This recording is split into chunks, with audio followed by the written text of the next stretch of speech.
नमस्कार फ्रेंड्स, कैसे हैं आप लोग। आज हम बात करेंगे भारतीय नारी के साज श्रृंगार के उन प्रतीकों की, यानी कि बिंदी, सिंदूर और सिर पर सजा हुआ टीका, हाथों की चूड़ियाँ, जिनका संबंध सिर्फ सौंदर्य या परंपरा से नहीं होता बल्कि आयुर्वेद और स्वास्थ्य विज्ञान से भी गहराई से जुड़ा होता है।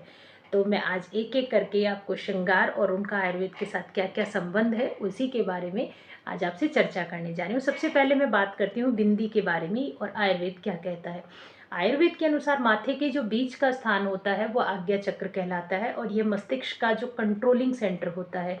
जब इस स्थान पर आप बिंदी या चंदन का टीका लगाते हैं तो ये हमारे मन, विचार और भावनाओं को कंट्रोल कर देता है। यह तनाव, चिंता और क्रोध को भी कम करता है, ध्यान को केंद्रित करने में मदद करता है। चंदन, कपूर या कुमकुम से बनी जो बिंदी होती है वो कूलिंग इफेक्ट देती है और पित्त दोष को भी शांत करती है। इसीलिए आप माथे में टीका या बिंदी, इन सब चीज़ों का हमेशा यूज़ कीजिए। अब मैं बात करने जा रही हूँ सिंदूर के बारे में। सिंदूर जो होता है वो हमारे इंडियन कल्चर में एक मैरिड वुमेन का प्रतीक माना जाता है, लेकिन अकॉर्डिंग टू आयुर्वेदा ये स्वास्थ्य और ऊर्जा का स्रोत भी होता है, क्योंकि पारंपरिक सिंदूर में हल्दी, चूना और पारा जो होता है ना, उनका मिश्रण होता है जो ऊर्जा को ऊपर की ओर प्रवाहित करता है। इसे सहस्त्र चक्र के पास लगाने से मानसिक शक्ति, जो हमारी सिर की मांग के में होता है आगे एक चक्र, उसके पास लगाने से हम लोगों को मानसिक शक्ति मिलती है, एकाग्रता मिलती है और जो हमारा रिप्रोडक्शन सिस्टम होता है उसमें एनर्जी कंट्रोल होती है। आयुर्वेद ये कहता है कि जो सिंदूर होता है वो शरीर की ओजस को कंट्रोल करता है और स्त्री को उत्साही और स्वस्थ बनाता है। लेकिन आप एक चीज़ ध्यान दीजिएगा कि आजकल मार्केट में बहुत से केमिकल बेस्ड सिंदूर आते हैं, प्लीज़ आप उनसे दूरी बनाइए। तो सिर पर मांग भरने का क्या महत्व है अकॉर्डिंग टू आयुर्वेदा।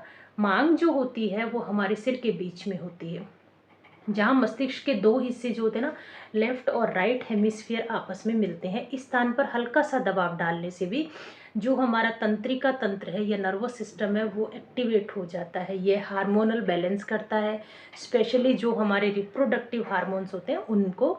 और आयुर्वेद में इसको बहुत शक्तिशाली ऊर्जा केंद्र माना जाता है, जो कि वुमेन्स की फर्टिलिटी पावर को और ओजस को बढ़ाता है। अब मैं बात करने जा रही हूँ बैंगल्स की, यानी कि चूड़ियाँ, और आयुर्वेद क्या कहता है। नारी के हाथों की चूड़ियाँ केवल एक गहना नहीं होती बल्कि एक नैसर्गिक एक्यूप्रेशर का पॉइंट होता है। जो चूड़ियों का जो स्ट्रक्चर होता है गोलाकार, वो हमारे ब्लड को कंट्रोल करता है, ब्लड सर्कुलेशन को कंट्रोल करता है।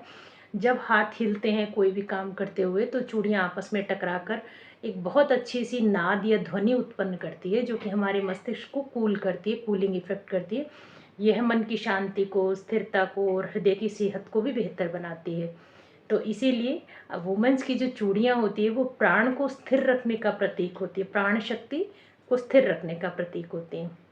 तो आयुर्वेद कहता है कि नारी का श्रृंगार केवल सुंदरता नहीं बल्कि उसके स्वास्थ्य का भी स्रोत होता है। बिंदी से मानसिक शांति मिलती है, वहीं सिंदूर से हम लोगों को ऊर्जा संतुलन, सिर की मांग से हमारा हार्मोन नियंत्रण रहता है और चूड़ियों से हमारा ब्लड सर्कुलेशन कंट्रोल होता है। ये सब मिलकर हमारे एक जो लेडीज़ होती है उसकी इंटरनल और एक्सटर्नल पावर को बहुत कंट्रोल करती हैं और बहुत स्ट्रॉन्ग बनाती है। तभी तो आयुर्वेद कहता है कि सौंदर्य तभी पूर्ण होता है जब शरीर, मन और आत्मा का संतुलन हो। इसीलिए अपने श्रृंगार को अपनाइए, लेकिन शुद्धता और प्रकृति के साथ अपनाइए। Thank you.